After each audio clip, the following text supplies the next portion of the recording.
My life literally depended on a constant power supply. I was in the ICU, hooked up to a dozen machines that were keeping me alive. So when the power to my room suddenly went out, you can imagine the panic. Alarms blared, nurses rushed in, and for a terrifying moment, everything went dark and silent. It turns out, this wasn't a citywide outage. It was the work of one person, Karen, the head of our neighborhood's homeowners association. Now, let me back up a little.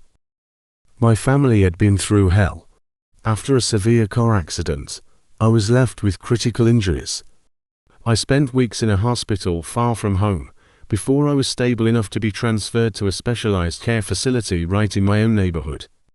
This was a huge relief for my family, who had been traveling 4 hours just to see me.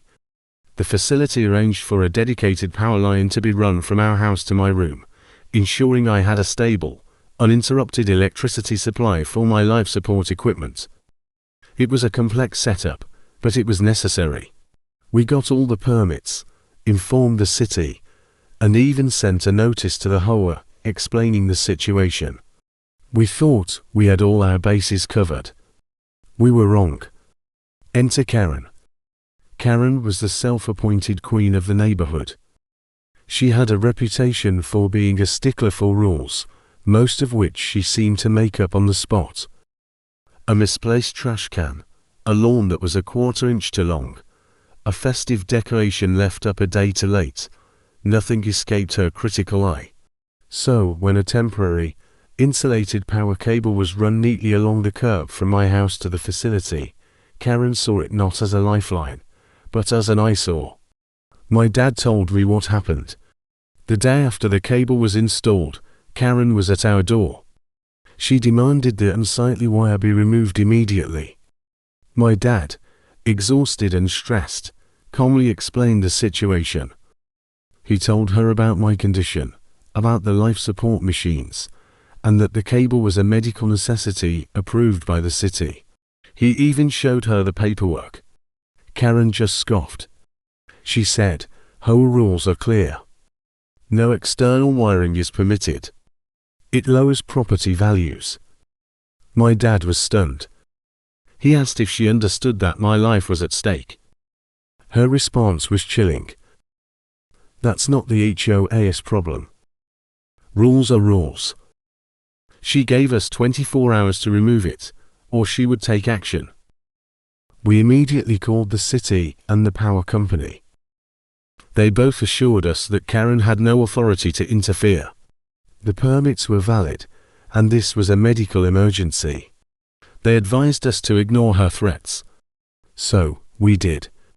We hoped that common sense, or at least a shred of human decency, would prevail. It didn't.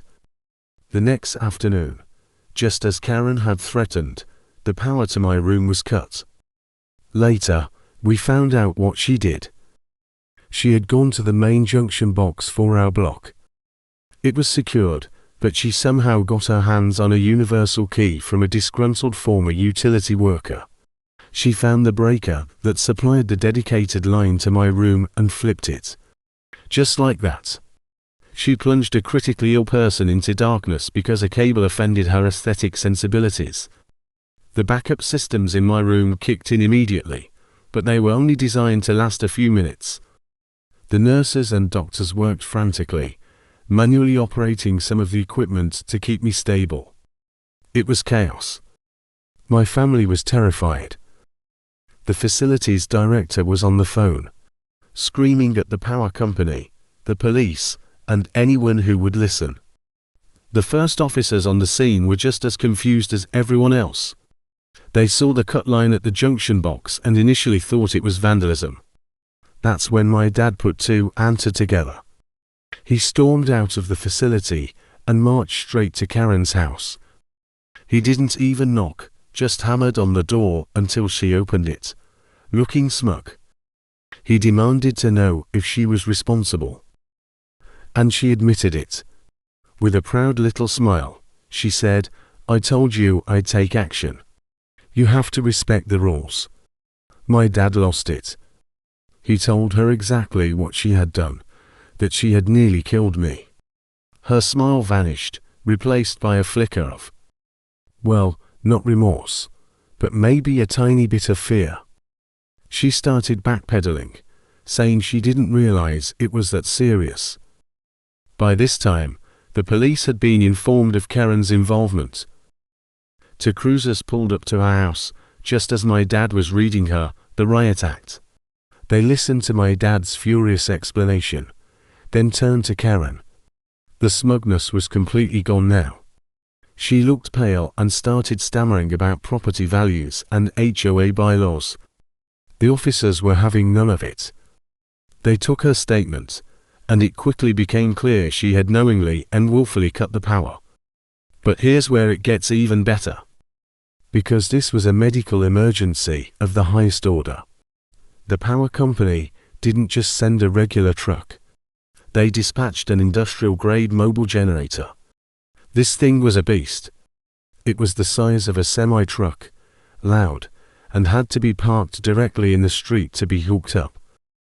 And where did they park it? Right in front of Karen's perfectly manicured lawn.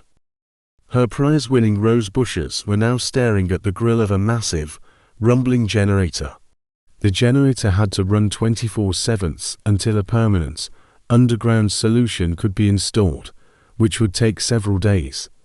So for the next week, Karen's life was a living nightmare of her own making. The constant, deep hum of the generator vibrated through her house. The exhaust fumes, while directed away, still lingered in the air, ruining the scent of her precious roses. The street was partially blocked, with bright orange cones and flashing lights all day and all night, turning her quiet cul-de-sac into what looked like a permanent construction zone. Neighbors who were once intimidated by her started coming out, talking to my family, and offering support. They had seen the police at her house and heard the story. The tide of neighborhood opinion turned against her in an instant. She became a pariah. People would glare at her when she did her little patrols. Her authority, which was built on fear and petty tyranny, crumbled overnight. The legal consequences were even more severe. Karen was arrested and charged with several crimes, including reckless endangerment and criminal damage to property. Because my life was directly threatened, the charges were serious felonies. The HOA board held an emergency meeting and summarily removed her as president. They issued a formal, public apology to my family and made a donation to the hospital wing I was in. They completely rewrote the bylaws to include specific exceptions for medical emergencies, ensuring nothing like this could ever happen again. As for Karen, her life unraveled. Faced with a mountain of legal bills and the open hostility of her neighbors, she ended up selling her house, at a significant loss, I might add. The irony was just too perfect. The woman who was obsessed with property values ended up tanking her own. The massive generator truck, a symbol of her spectacular failure, sat parked in front of her house right up until the day the moving van arrived. It was the last thing she saw as she left the neighborhood for good. I eventually recovered and was able to go home, truly home. The whole ordeal was a nightmare, but there was a strange sort of justice in the way it all played out. Karen tried to enforce her petty rules at the expense of a human life, and in the end, her own world came crashing down.